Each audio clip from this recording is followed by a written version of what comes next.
नमस्कार दोस्तों, मैं एएसयू चैनल में अजय सिंह आपका स्वागत करता हूं।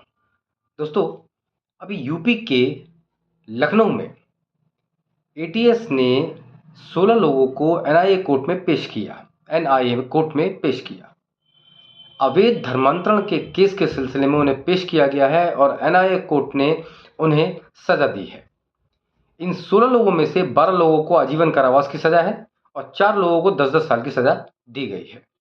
ये वो लोग थे दोस्तों जो यूपी के अंदर अवैध धर्मांतरण का एक कारोबार चला रहे थे। इन लोगों को एटीएस ने धरा और उसके बाद इनको एनआईए कोर्ट में पेश किया, जहां इन्हें सजा दे दी गई। दोस्तों, आज मैं आपसे उत्तर प्रदेश के अंदर जो अवैध रूप से धर्मांतरण का काम चल रहा था और जिसमें 16 लोगों को पकड़ के कोर्ट में पेश करने के बाद उन्हें जो सजा दी गई है, उसी सिलसिले में मैं आपसे बात करूंगा।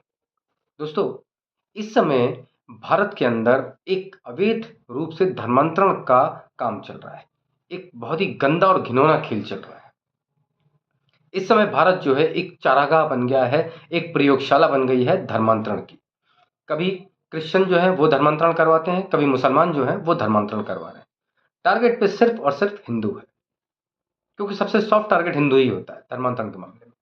कमजोर, दुखी, दो चापेटा हुआ, ये लोग टारगेट करके धर्मांतरण का काम कराते हैं। लेकिन जैसे ये खबर एटीएस को पहुंची कि यूपी के अंदर धर्मांतरण का एक गंदा खेल चल रहा है, उन्होंने घेराबंदी करके इन 16 लोगों को पकड़ लिया और उसके बाद पकड़ने के बाद एनआईए कोर्ट के अंदर इन्हें पेश किया गया, जहां कोर्ट ने इनको सजा दी। देश में अवैध धर्मांतरण के केस में ये पहला ऐसा मामला था जिसमें 16 लोगों को सजा दी गई है, जिसमें 12 लोगों को आजीवन कारावास है और 4 लोगों को 10-10 साल की सजा दी गई है।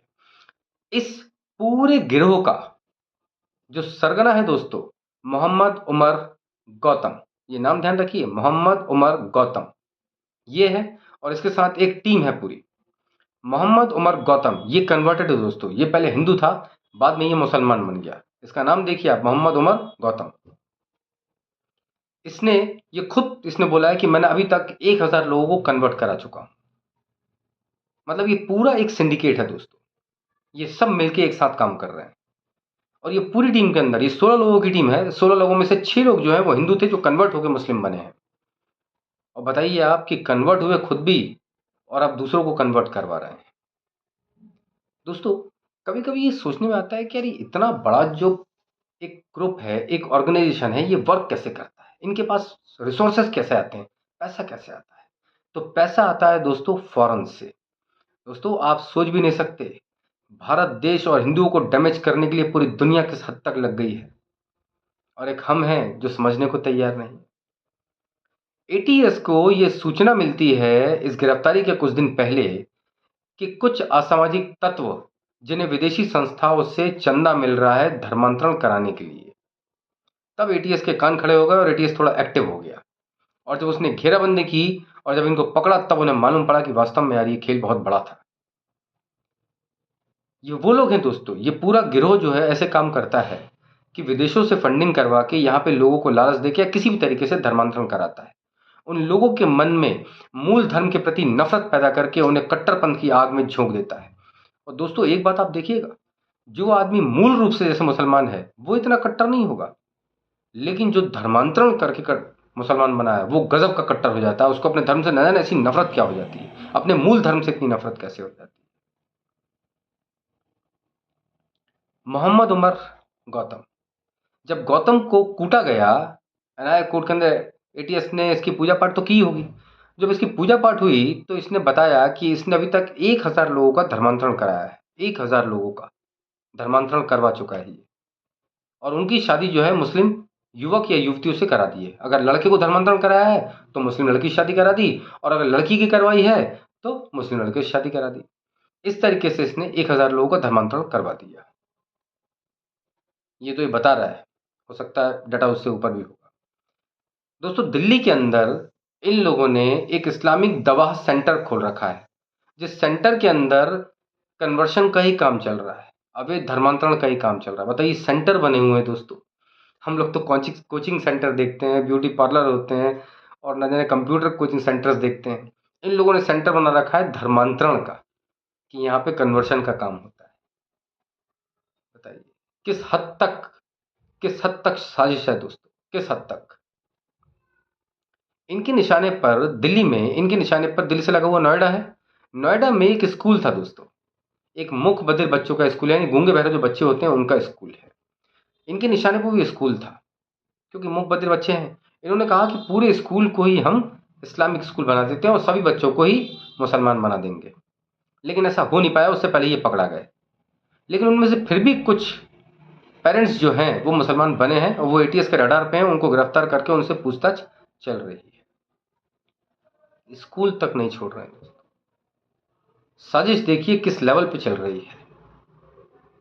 मतलब इतना घेराबंदी, इतनी बाड़ेबंदी चल रही है कि बिल्कुल छोड़ने के लिए तैयार नहीं है। और दोस्तों आप समझ रहे होंगे कि ये अनपढ़ गंवार लोग हैं, ये वेल क्वालिफाइड लोग हैं। ये जो कन्वर्शन का काम कर रहे हैं इसमें कई ऐसे हैं जो लोग एमबीबीएस थे, उन लोगों ने अपनी प्रैक्टिस छोड़ दी, अब वो कन्वर्शन का काम करा रहे हैं। मतलब ये कोई अनपढ़ गंवार नहीं है, ये बहुत क्वालिफाइड लोग हैं। और क्या मालूम, और सबसे बड़ी बात है दोस्तों, ये कन्वर्शन ऐसे लोगों का करवा रहे हैं बेचारे जो हारे हैं, थके हैं, दबे कुचे हैं, जो किसी न किसी तरीके से पीड़ित हैं। उनको बनाते हैं, उनको प्रलोभन देते हैं कि हम आपकी नौकरी लगवा देंगे, हम आपको कैश पैसा देंगे। मान लीजिए किसी को बना दिया, उसको लालच दे दीजिए कि आप 3-4 लोग बनाइए, हम आपको कैश पैसा दे देंगे। पैसा देने के बाद आपको कहीं नौकरी, आप इनके सुप्रीम बॉडी हो जाएंगे, आपके ऑर्डर चलेंगे उस तरीके से। और जो किसी भी तरीके से ना माने उसको फिर आखिरी हथियार धमका के, डरा के, इस तरीके से ये लोग कन्वर्शन का काम करा रहे हैं। अच्छा, ये बड़े वो ऐसे लोगों को ढूंढते हैं दोस्तों जो बेचारा बहुत दुखी होता है, बहुत गरीब होता है, पिटा हुआ होता है। पिटा हुआ से मतलब बिल्कुल हर जगह से मारा, दुचा मारा हुआ आदमी। मजबूत लोगों से नहीं लड़ते हैं ये, और मालूम है कि हम मजबूत से लड़ेंगे तो हमारा कन्वर्शन हो जाएगा। दोस्तों सवाल ये है कि आखिर भारत में चल क्या रहा है। इतनी जबरदस्त साजिश हिंदुओं के लिए, और ये केवल इंडिया में ये लोग नहीं कर रहे हैं दोस्तों, क्रिश्चियंस भी कर रहे हैं, मुस्लिम्स भी कर रहे हैं, और टारगेट पे हिंदू है। और विदेशों से फंडिंग हो रही है दोस्तों, इतना पैसा आ रहा है कन्वर्शन के नाम पे कि आप और हम सोच भी नहीं सकते। ऐसी थोड़ी इतने लोग कन्वर्ट हो रहे हैं। कभी जोशुआ प्रोजेक्ट चल रहा है, कभी मुस्लिम अपना अलग प्रोजेक्ट चला रहे हैं। इतना सब कुछ हो रहा है, और हिंदू है कि सोया हुआ है। हिंदू को कोई चिंता ही नहीं। दोस्तों आपके खिलाफ जो साजिश है उसको समझिए, वरना इस देश में कुछ नहीं बचेगा। आप समझिए, अपने बच्चों को समझाइए, अपने बच्चों को बताइए धर्म क्या है, अपने बच्चों को संस्कार दीजिए, संस्कृति बताइए अपनी, उनको महाभारत, रामायण और गीता का ज्ञान दीजिए। उनमें कट्टरता लाइए दोस्तों, उनमें कट्टरता लाइए। जैसे दूसरे धर्मों के लोग हैं ना, वैसे ही आपको बनाना पड़ेगा अपने बच्चों को।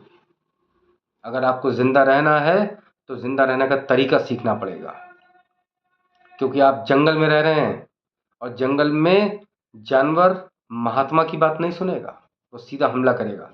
इससे पहले कि वो हमला करे, आप हमला कर दीजिए। हमारी सबसे कमज़ोर कड़ी हमारी लड़कियां होती हैं। उन्हें समझाइए कि आपको किसके साथ रहना है, किसके साथ उठना बैठना है, किससे बातचीत करनी है आपको। उन्हें समझाइए। बहुत ज़रूरी हो गया है, बहुत ज़रूरी हो गया है। जब सामने वाला व्यक्ति बहुत शातिर हो तो फिर आपको भी शातिराना अंदाज में ही काम करना पड़ेगा। वो लोग रोडों पे बात नहीं करते हैं, हम लोग चिल्ला के बात करते हैं। दोस्तों अपने घर के अंदर अपने बच्चों से बैठ के बात कीजिए, उन्हें समय दीजिए। उन्हें ये बताइए कि अगर उन्हें कुछ लगता है कि गलत हो रहा है, उनके आजू बाजू कुछ गलत हो रहा है, तो वो आपको इन्फॉर्म करें, ताकि आप अगला स्टेप ले सकें। ये बहुत ज़रूरी है दोस्तों। हमेशा अपने आप को सुरक्षित रखना डरना नहीं होता है, ये जागरूकता होती है, क्योंकि जागरूकता में ही सुरक्षा होती है। दोस्तों मैं किसी धर्म के खिलाफ नहीं हूँ, लेकिन मैं ये जानता हूं कि अगर आप पे कोई आँच आएगी या आप पे कोई बात आएगी तो आपको बचाव करना पड़ेगा, और बचाव करना कहीं से भी गलत नहीं है। हम तो गीता में सीखते हैं, हमारे तो कृष्ण ने कहा है कि जो जैसा करे उसको उसी भाषा में जवाब दो। अगर वो प्यार करे तो आप प्यार करो, और वो छल करे तो आप छल करो। इसमें कोई बुराई नहीं है। दोस्तों आज के लिए इतना ही। कल एक नए विषय पर मिलते हैं। बहुत बहुत धन्यवाद। भारत माता की जय। जय सिया राम।